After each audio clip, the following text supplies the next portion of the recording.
nindot nga mag-double check kita ato sang i-double check no bago ta mo adto sa atong pamalandong kinsa man diri ang naanay na bag-o sulod sa tulo ka semana. Salamat sa Ginoo. Atong palakpakan ng atong Ginoo sa iyang kaayo. Atong niaging Domingo na ako'y misa nga gipangutana pud ko ni. Naguul ko kay masking usa ka tawo wala nagsaka og kamot. Akong gikambyo ang pangutana. Katong wala ni saka og kamot karon basig para ni sa inyo nga pangutana. Kinsa man diri masking sa pamalandong man lang, pamalandong nga nakahuna-huna nga naa siya'y kinahanglan bag-uhon sa iyang kaugalingon. Ay salamat sa Ginoo. Ay, naay pulos ang Adbyento. Mga igsuon, maulang gihapon ang pahinumdum kanato karon. Hilabi na sa atong pagbasa sa unang sa Ebanghelyo. Nadungog nato ang giingon ni Jesus, naghimo siya istorya unya mahitungod sa duha ka anak. Gisugo ang duha, ang isa miingon og oo pero wala miadto. Ang isa miingog dili ko pero nagbago ang una-una ug nituo.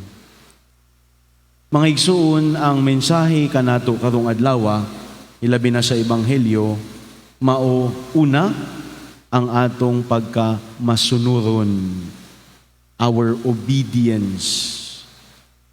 Sa atong napamalandungan, ang pagsunod mao ang paghatag sa kabubuton ngadto sa uban. Ang pagsunod sa kabubuton sa uban. Hilabi na sa aduna sa authority. No? Mao nang nindot nga ato ang bantayan karong adlaw o unta buhaton ang atong paghatag sa atong kabubuton ngadto sa uban. Kinaot kun atong pamalandungan kini ang murag unang pamatasan nga atong angkunon sa atong kinabuhi aron kita makasunod sa kabubuton sa Ginoo. Kay kung dili nato mahatag ang atong kabubuton sa simpleng tao, basig dili pud nato mahatag ang atong kabubuton sa Ginoo. Maunang the practice of obedience sa atong pagkamasunuron sa hinay-hinay nga paghatag sa kaugalingon masking sa ginagmay nga mga buluhaton. Makatudlo sa ato sa pagsunod sa kabubuton sa Ginoo. Kung dili nato sugdan ang paghatag sa atong kabubuton diri sa kalibutan, basig maglisod ta paghatag, pagsunod na sa kabubuton sa Ginoo. Unsa man ang ikaduhang mensahe? Sama sa akong naingon na maulang gihapon ang mensahe, ang atong paghinulsol, ang pagbago sa atong hunahuna ug kasing-kasing, ug pagpuli sa hunahuna ug kasing-kasing ni Kristo. Mauna ang gipakita sa unang anak o sa magulang na anak. Miingon siya, dili ko. Naa pa ko'y module nga buhaton. Dili ko. Busy ko karong adlaw. Dili ko. Naa pa ko'y daghang asikasuhon. Pero tungod kay nagbag-o ang iyang huna-huna. Gihatag niya ang iyang kabubuton sa kabubuton sa amahan ug misunod siya. Mga igsuon, unsa man ang kinahanglan natong bag-uhon sa atong panghuna-huna aron kita makasunod sa Ginoo. Unsa man ang what do we need to let go?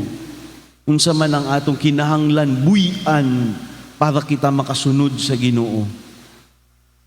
Hinaot ato kining pamalandungan karong adlaw. Sama sa ato ang journey as we continue to journey this Advent season, unta mahimo ning atong giya karong adlaw. para karong umaabot na 4th Sunday of Advent, unta, kung mag-double check na pod kita, naa na ba tayo na bago, unta kitang tanan magsaka nagkamot. Kay nagpagiya kita sa atong Ginoo. Hinaot, kung aduna may higayon karong adlaw sa paghatag sa atong kabubuton ngadto sa kabubuton sa uban, let us grab the opportunity. Let's take the opportunity aron hinay-hinay nga masanay, hinay-hinay nga mabag-o ang atong pamatasan aron sa pagsunod sa pinakalabaw nga sugo sa Ginoo, ang paghigugma, kaya na nato ihatag ang atong kaugalingon para sa ikamaayo sa uban. Hinaot mahimo kining gasa karong adlaw. Ug sa pagpadayon nato sa pagsaulog sa Santos nga Misa, mangayo kitag tabang sa ato ang santo nga ginasaulog karon, si San Juan de la Cruz. Usa siya ka sa akong mahinumdum sa ako ang pangiskwela, usa siya ka Carmelite. Unya naa siya'y gusto nga pagbago sa sulod sa ilahang kongregasyon. Unya giingnan siya sa iyahang superior, hilom, dili ka magsaba-saba. Pero tungod kay mas gipalabwan niya ang pagsunod niya sa Ginoo, mas gipalabwan niya ang pagsunod sa kung unsa ang maayo, nagpadayon siya.